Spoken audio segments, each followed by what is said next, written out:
Pernahkah Anda memperhatikan satu fenomena yang terasa hampir membingungkan? Ada orang yang hidupnya tampak sederhana. Rumahnya tidak mencolok.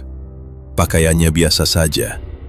Ia tidak terlihat sibuk mengejar peluang, tidak memamerkan keberhasilan. Bahkan terkadang tampak berjalan dalam ritme hidup yang tenang. Namun anehnya, uangnya seolah tidak pernah benar-benar habis. Bukan berarti ia selalu terlihat kaya. Tidak. Ia tidak memancarkan citra kemewahan seperti yang sering kita lihat di dunia modern. Tetapi entah bagaimana, kehidupannya selalu cukup. Selalu ada jalan ketika kebutuhan muncul. Selalu ada sumber ketika sesuatu harus dipenuhi. Dan semakin lama kita mengamatinya, muncul pertanyaan yang lebih dalam. Apakah ini hanya kebetulan? Ataukah ada sesuatu yang lebih halus? Sesuatu yang bekerja di balik layar kehidupan? Dalam berbagai tradisi kebijaksanaan kuno, fenomena seperti ini bukanlah hal baru. Para filsuf timur, mistikus, dan penjaga pengetahuan esoterik telah lama berbicara tentang hubungan antara kesadaran manusia dan aliran kelimpahan.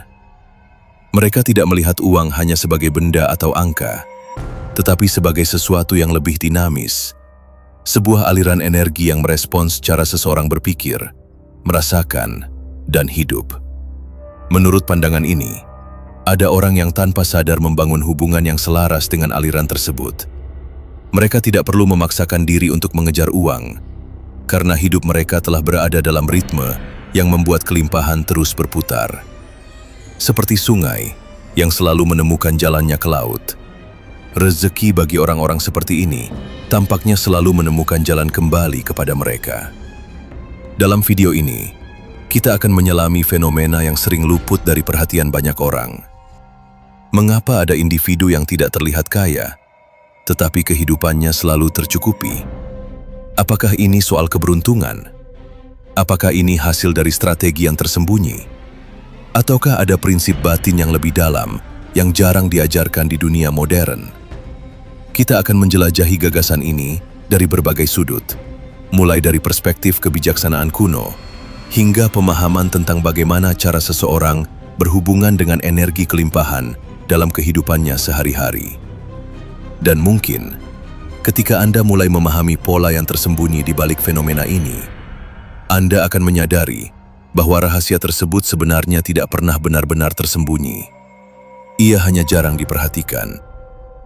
Sebelum kita melangkah lebih jauh, saya ingin bertanya sesuatu kepada Anda yang sedang menonton video ini. Coba tuliskan di kolom komentar. Video ini sudah sampai di kota mana saja? Saya selalu tertarik melihat bagaimana sebuah percakapan seperti ini bisa menjangkau begitu banyak tempat. Dari kota besar hingga daerah yang mungkin jauh dari keramaian. Dan seringkali, di balik layar yang berbeda-beda itu, ada satu hal yang sama. Rasa ingin memahami kehidupan sedikit lebih dalam. Sekarang, mari kita kembali pada fenomena yang tadi kita bahas. Mengapa ada orang yang tidak terlihat kaya, namun kehidupannya selalu tercukupi? Jika kita menelusuri gagasan ini ke masa lalu, ternyata konsep tersebut telah muncul dalam banyak tradisi kebijaksanaan kuno. Dalam berbagai ajaran timur, khususnya dalam filosofi Tao kuno dari Tiongkok, terdapat gagasan tentang aliran alami kehidupan. Sebuah prinsip yang sering disebut sebagai Wu Wei, atau bertindak tanpa memaksakan diri. Menurut pemahaman ini, seseorang yang hidup selaras dengan aliran kehidupan tidak perlu terus-menerus memaksakan hasil. Mereka bergerak seperti air, tenang, fleksibel, namun selalu menemukan jalan menuju tujuannya. Menariknya, prinsip serupa juga muncul dalam tradisi kebijaksanaan India kuno. Dalam beberapa teks filsafat Vedanta, kekayaan tidak selalu dipandang sebagai sesuatu yang harus dikejar secara agresif. Sebaliknya, ia sering digambarkan sebagai sesuatu yang mengikuti keadaan batin seseorang. Dengan kata lain, kelimpahan seringkali bukan sekadar hasil dari usaha lahiriah, tetapi juga cerminan dari keadaan kesadaran yang stabil, tidak gelisah, dan tidak dikuasai oleh rasa kekurangan. Para pemikir kuno ini tampaknya memahami sesuatu yang sering terlupakan di zaman modern, bahwa hubungan manusia dengan uang tidak hanya bersifat ekonomi, tetapi juga bersifat psikologis, bahkan spiritual. Dan mungkin disinilah letak kunci dari fenomena yang kita lihat tadi. Orang-orang yang tampaknya selalu memiliki cukup, bukan selalu mereka yang paling sibuk mengejar uang. Kadang justru, mereka adalah orang-orang yang secara tidak sadar memahami cara hidup yang membuat aliran kelimpahan tetap bergerak di sekitar mereka. Di segmen berikutnya, kita akan mulai membahas sesuatu yang jauh lebih praktis. Sebuah pendekatan yang dapat membantu Anda memahami bagaimana hubungan batin seseorang dapat memengaruhi cara kelimpahan hadir dalam kehidupannya. Dan mungkin Anda akan mulai melihat bahwa fenomena ini sebenarnya tidaklah semisterius yang kita bayangkan. Sebelum kita melangkah lebih dalam, saya ingin mengajak Anda melakukan sesuatu yang sederhana. Coba sebentar saja. Tarik napas perlahan. Biarkan bahu Anda sedikit rileks. Lepaskan ketegangan yang mungkin tanpa sadar Anda bawa sepanjang hari. Tidak perlu melakukan sesuatu yang rumit. Cukup duduk dengan tenang dan dengarkan dengan pikiran yang lebih jernih. Karena apa yang akan kita bahas selanjutnya bukan sekedar tentang uang. Ini tentang hubungan batin seseorang dengan aliran kehidupan itu sendiri. Banyak orang berpikir bahwa rahasia kelimpahan selalu berkaitan dengan strategi, kerja keras tanpa henti, atau kemampuan melihat peluang. Tentu saja hal-hal itu penting. Namun para penjaga kebijaksanaan kuno sering mengingatkan bahwa ada sesuatu yang lebih halus bekerja di balik semua itu. Mereka menyebutnya sebagai keadaan batin yang selaras dengan aliran kehidupan. Dan keadaan ini sebenarnya bisa dilatih. Bukan dengan ritual yang rumit, melainkan dengan perubahan kecil dalam cara kita memandang dan merespons kehidupan sehari-hari. Mari kita mulai dengan prinsip pertama. 1. Mengubah hubungan dengan rasa kekurangan. Sebagian besar orang menjalani hidup dengan satu suara halus di dalam pikirannya. Belum cukup. Belum cukup uang. Belum cukup waktu. Belum cukup kesempatan. Tanpa disadari, pikiran seperti ini menciptakan kondisi batin yang selalu tegang. Seolah-olah kehidupan adalah perlombaan yang tidak pernah selesai. Namun orang-orang yang hidupnya tampak selalu cukup, sering memiliki hubungan yang berbeda dengan rasa ini. Mereka tidak hidup dalam kepanikan kekurangan. Bukan karena mereka selalu memiliki banyak, tetapi karena mereka tidak membiarkan pikirannya terus berputar pada ketakutan kehilangan. Seperti tanah yang subur, pikiran yang tenang lebih mudah menerima apapun yang datang. 2. Menghentikan kebiasaan mengejar secara berlebihan. Ada paradoks yang sering muncul dalam kehidupan. Semakin seseorang mengejar sesuatu dengan penuh kecemasan, semakin sulit hal itu terasa untuk diraih. Bayangkan mencoba menggenggam air dengan tangan yang terlalu kuat. Air itu justru akan keluar di sela-sela jari. Begitu juga dengan uang. Orang yang hidup dalam keadaan batin yang lebih stabil biasanya tidak menghabiskan seluruh energinya untuk mengejar. Mereka tetap bekerja, tetap bergerak, tetapi tidak dalam keadaan gelisah. Energi mereka tidak terkuras oleh kekhawatiran yang terus-menerus. Dan justru dalam keadaan seperti itulah, peluang sering muncul dari arah yang tidak terduga. 3. Melatih kesadaran terhadap aliran kehidupan. Ada satu kebiasaan sederhana yang sering dimiliki orang-orang yang hidupnya stabil secara finansial. Mereka peka terhadap aliran kecil dalam kehidupan. Sebagian orang hanya memperhatikan hasil besar, tetapi orang yang selaras dengan aliran kehidupan sering memperhatikan hal-hal kecil terlebih dahulu. Kesempatan kecil, pertemuan yang tampaknya kebetulan, ide sederhana yang muncul di saat tenang. Banyak perubahan besar dalam hidup sebenarnya dimulai dari hal-hal yang tampak kecil seperti ini.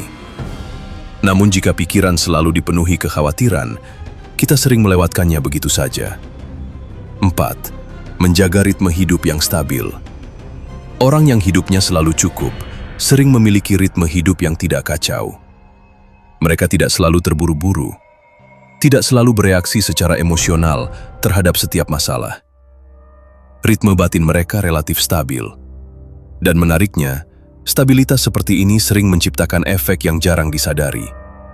Keputusan yang mereka ambil cenderung lebih jernih, hubungan yang mereka bangun lebih kuat, dan peluang yang datang lebih mudah mereka tangkap. Bukan karena mereka lebih beruntung, tetapi karena pikiran yang tenang seringkali melihat jalan yang tidak terlihat oleh pikiran yang gelisah. Jika Anda mulai memperhatikan 4 hal sederhana ini, hubungan dengan rasa kekurangan, cara Anda mengejar sesuatu, kesadaran terhadap aliran kecil kehidupan, dan ritme batin yang lebih stabil, Anda mungkin mulai merasakan perubahan yang halus. Perubahan ini tidak selalu dramatis, namun seperti arus sungai yang perlahan mengubah bentuk batu. Perubahan kecil dalam kesadaran dapat mengubah cara kehidupan merespons kita. Sekarang, sebelum kita melangkah lebih jauh, saya ingin Anda kembali memusatkan perhatian sejenak. Tarik napas perlahan.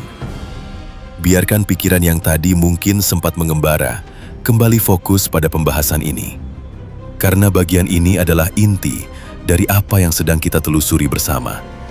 Kita sudah membicarakan beberapa praktik sederhana yang berkaitan dengan keadaan batin, tentang ketenangan, tentang hubungan seseorang dengan rasa cukup, dan tentang bagaimana seseorang berhenti hidup dalam tekanan kekurangan yang terus-menerus.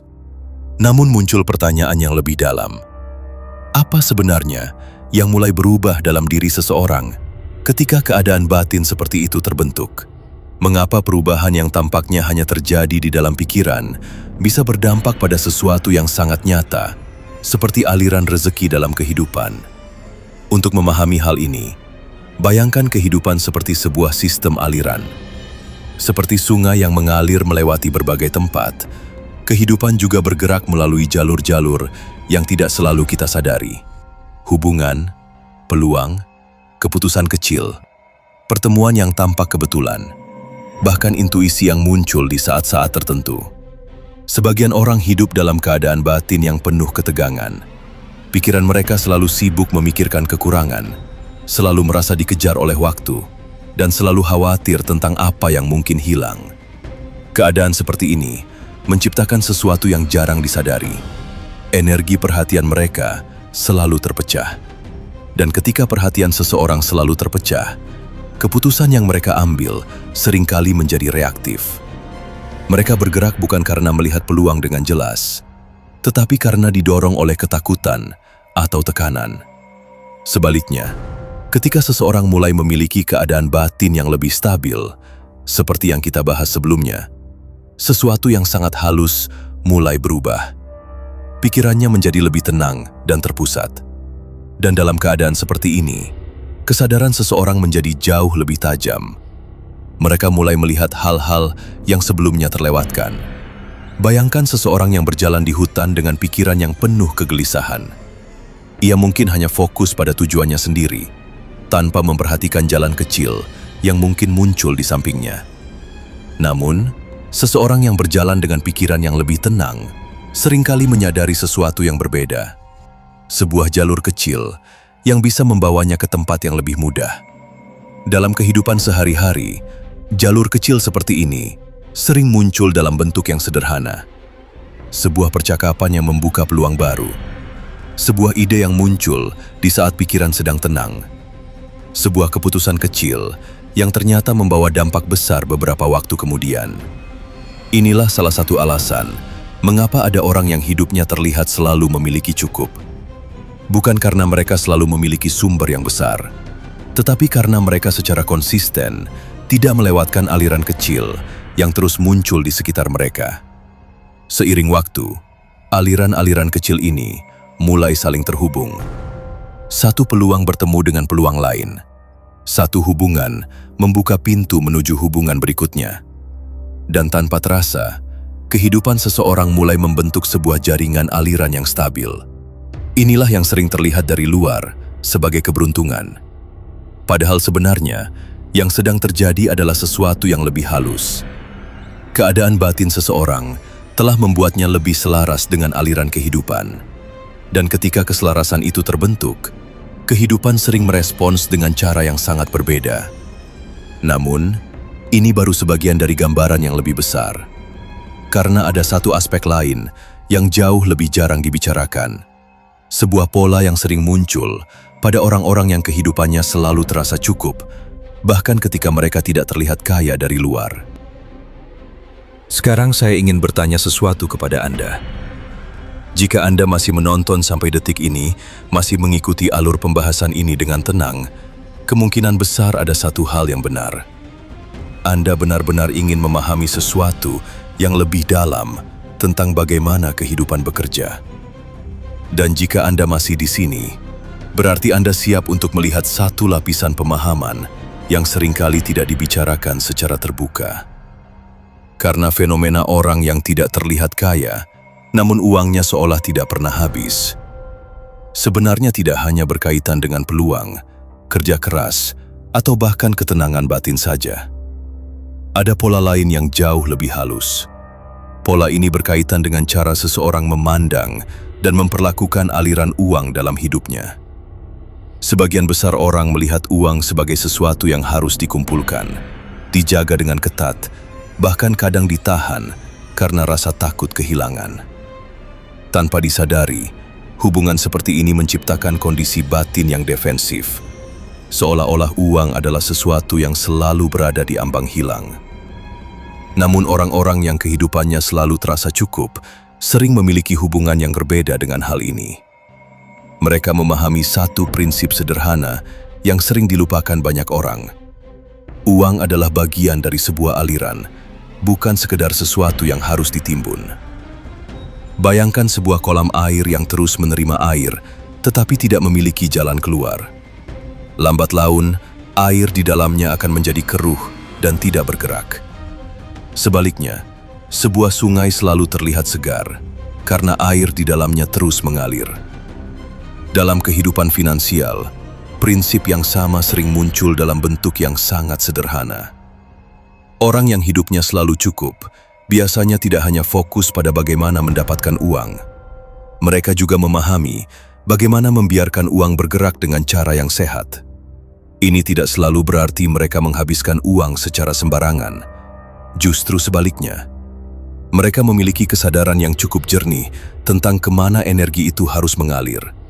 Kepada hal-hal yang memiliki nilai, kepada hubungan yang bermakna, kepada keputusan yang membangun kehidupan mereka secara perlahan.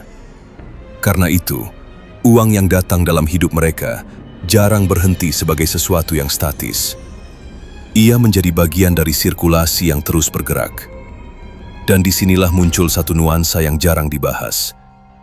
Ketika seseorang memiliki hubungan yang sehat dengan aliran tersebut, tidak terlalu menahan, tidak pula menghamburkan, kehidupan seringkali mulai merespons dengan cara yang menarik. Peluang baru muncul lebih alami. Hubungan yang tepat datang pada waktu yang tidak diduga. Keputusan yang diambil terasa lebih selaras dengan arah kehidupan. Dari luar, semua ini sering terlihat seperti keberuntungan. Namun jika diperhatikan lebih dalam, yang sebenarnya sedang terjadi adalah sebuah keseimbangan. Orang-orang seperti ini tidak selalu terlihat kaya karena mereka tidak merasa perlu membangun citra kemewahan di luar. Fokus mereka bukan pada tampilan kekayaan, tetapi pada stabilitas aliran kehidupan. Dan justru karena itulah, kehidupan mereka sering terasa lebih stabil daripada banyak orang yang tampak jauh lebih makmur. Ini adalah paradoks yang menarik. Terkadang, mereka yang tidak terlalu terobsesi dengan terlihat kaya, justru lebih mudah menjaga kelimpahan dalam hidupnya. Namun semua pemahaman ini akan terasa belum lengkap tanpa satu hal terakhir yang perlu kita renungkan bersama. Karena pada akhirnya, fenomena ini bukan hanya tentang uang. Ia adalah cerminan dari cara seseorang hidup, berpikir, dan menempatkan dirinya di dalam aliran kehidupan yang lebih besar. Dan itulah yang akan kita rangkum dalam bagian terakhir. Sekarang mari kita tarik kembali benang dari seluruh pembahasan ini. Kita memulai dengan sebuah fenomena yang mungkin pernah Anda lihat dalam kehidupan nyata. Ada orang yang tidak terlihat kaya. Mereka tidak memamerkan kemewahan, tidak hidup dengan gaya yang mencolok, bahkan terkadang tampak sangat sederhana. Namun anehnya, kehidupan mereka selalu terasa cukup. Uang mereka seolah tidak pernah benar-benar habis. Sepanjang video ini, kita mencoba melihat fenomena tersebut dari sudut pandang yang lebih dalam. Kita berbicara tentang bagaimana tradisi kebijaksanaan kuno memandang kelimpahan bukan sekedar sebagai hasil dari usaha lahiriah, tetapi juga sebagai sesuatu yang berkaitan dengan keadaan batin seseorang. Kita juga membahas bahwa orang-orang yang kehidupannya stabil seringkali memiliki hubungan yang berbeda dengan uang. Mereka tidak terus-menerus hidup dalam rasa kekurangan. Mereka tidak mengejar dengan kecemasan yang melelahkan. Sebaliknya, mereka membangun ritme hidup yang lebih tenang, lebih sadar, dan lebih selaras dengan aliran kehidupan. Dari keadaan batin seperti itulah, muncul sesuatu yang sering tidak terlihat dari luar. Keputusan yang lebih jernih, kesadaran yang lebih peka terhadap peluang kecil, dan kemampuan untuk menjaga aliran kehidupan tetap bergerak secara alami. Pada akhirnya, fenomena ini mengingatkan kita pada sebuah prinsip sederhana yang sering terlupakan di dunia modern. Kelimpahan tidak selalu datang kepada mereka yang paling keras mengejarnya. Seringkali, ia datang kepada mereka yang mampu hidup dengan kesadaran yang lebih selaras. Seperti sungai yang terus mengalir, tanpa perlu memaksakan dirinya menuju laut. Kehidupan juga memiliki caranya sendiri untuk bergerak ketika kita tidak terus-menerus melawannya. Mungkin itulah sebabnya, sebagian orang tidak terlihat kaya, tetapi kehidupannya selalu cukup. Bukan karena mereka memiliki rahasia yang luar biasa rumit, tetapi karena mereka memahami sesuatu yang sederhana. Bagaimana hidup tanpa terus-menerus dikuasai oleh rasa kekurangan, dan bagaimana membiarkan kehidupan tetap bergerak dalam keseimbangan. Dan mungkin, setelah memahami semua ini, Anda akan mulai melihat kehidupan dengan cara yang sedikit berbeda. Bukan hanya bertanya bagaimana mendapatkan lebih banyak, tetapi juga memahami bagaimana menjaga aliran kehidupan tetap sehat dan stabil. Karena seringkali, perubahan besar dalam hidup tidak dimulai dari sesuatu yang besar. Ia dimulai dari kesadaran kecil yang perlahan mengubah cara kita melihat dunia.